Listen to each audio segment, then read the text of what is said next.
அரசியலில் ஆய்வு என்பது மக்களின் பிரச்சனைகளை நேரில் சென்று அறிந்து அதிகாரிகளிடம் தீர்வு காண வலியுறுத்தும் ஒரு முக்கிய பொறுப்பு. ஆனால் இன்று ஒரு கேள்வி எழுகிறது.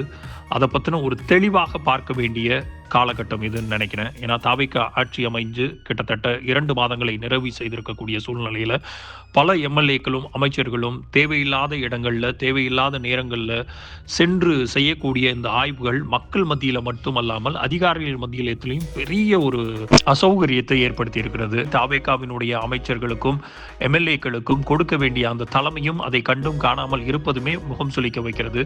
ஆனால் இந்த ஆய்வு என்ற பெயரில் சில அமைச்சர்களும் எம்எல்ஏக்களும் அதிகாரிகளை அச்சுறுத்துகிறார்களா அப்படிங்கிற அந்த ஒரு பார்வையும், பொதுமக்களை அவமானப்படுத்துகிறார்களா 2வது பார்வையும், கேமராவுக்காக காட்சிகளை உருவாக்குகிறார்களா அப்படிங்கிற அந்த ஒரு 3வது மிக முக்கியமான கேள்வியும் எழுகிறது.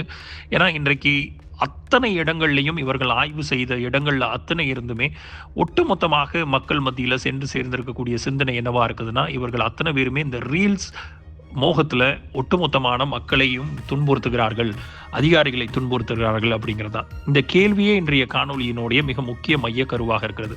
முதல்ல ஆய்வு என்றால் என்ன? ஒரு அமைச்சர் அல்லது எம்எல்ஏ ஆய்வுக்கு செல்வதனுடைய மிக முக்கியமான நோக்கம் என்னவா இருக்கும்? திட்டங்கள் சரியாக செயல்படுகிறதா அப்படிங்கிறத முதல்ல செக் பண்றதுக்காகவும், மக்களுக்கு சேவை கிடைக்கிறதா அப்படிங்கிறத செக் பண்றதுக்காகவும், அதிகாரிகள் தங்கள் கடமையை செய்கிறார்களா அப்படிங்கிறத செக் பண்றதுக்காகவும், குறைகளை உடனடியாக சரி செய்ய முடியுமா அப்படிங்கிற அந்த ஒரு சீராய்வுக்காகவும், இவை அனைத்தும் நிர்வாகத்தினுடைய ஒரு இயல்பான பகுதி தான். ஆனால் எப்போது அது அட்ராசிட்டியாக மாறுகிறது அப்படிங்கிற ஒரு கேள்வி எழுது இல்லையா? சில நேரங்களில் சமூக ஊடகங்களில் வெளியாகக்கூடிய காட்சிகளை பார்த்தோம் அப்படின்னா, கேமரா முன்னாடி அதிகாரிகளை திட்டுவது, பொதுமக்களை கடிந்து பேசுவது, பள்ளி மாணவர்கள், ஆசிரியர்கள் அல்லது மருத்துவ பணியாளர்கள் பொது வழியில் சங்கடப்படுத்துவது, அதைத்தான் நேற்றைய ஒரு காணொலி, மிக பிரபலமாக இருந்த காணொலியிலே நம்ம பார்த்தோம். நான் எந்த அமைச்சரையும் எந்த எம்எல்ஏயும் இந்த காணொலியில் குறிப்பிட போறதில்லை. ஏன்னா மக்கள் மத்தியில் அது ஆல்ரெடி சென்று சேர்ந்திருக்கிறது.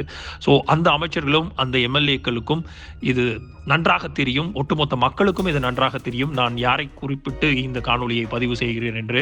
அப்போ நான் சொல்வதுதான் சட்டம் அப்படிங்கிற தோரணையில நடந்து கொள்வது, இப்படிப்பட்ட செயல்கள் உண்மையில் நிர்வாகத்தை மேம்படுத்துகிறதா அப்படின்னு பார்த்தோம் அப்படின்னா, இல்ல சமூக ஊடக கவனத்தை ஈர்க்கக்கூடிய நிகழ்ச்சிகளை மாற்றுகிறதா அப்படின்னு பார்த்தோம் அப்படின்னா கண்டிப்பாக இல்லைங்கிறது தான் நிதர்சனமான உண்மை. இந்த ரீல்ஸினுடைய முழு வீடியோ த லீடர்ஸ் தமிழ் யூடியூப் சேனலில் கண்டுகளியுங்கள்.